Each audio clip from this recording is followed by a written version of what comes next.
કેમ છો વહાલા બાળકો, મજામાં? આજના પ્રશ્ન માટે તૈયાર? આજનો પ્રશ્ન: હવામાનની આગાહી કરવા માટે કયા કમ્પ્યુટરનો ઉપયોગ થાય છે?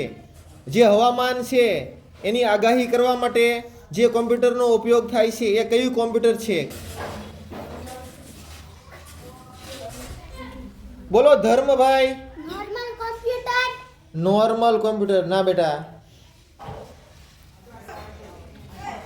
બોલો દ્રષ્ટિબેન. Micro computer. માઇક્રો કોમ્પ્યુટર ના બેટા. બોલો યુક્તિબેન. Dell computer. ડેલ કોમ્પ્યુટર ના બેટા, ખોટો જવાબ છે. બોલો કાવ્યાબેન. Super computer. Super computer. તમારો જવાબ બિલકુલ સાચો છે.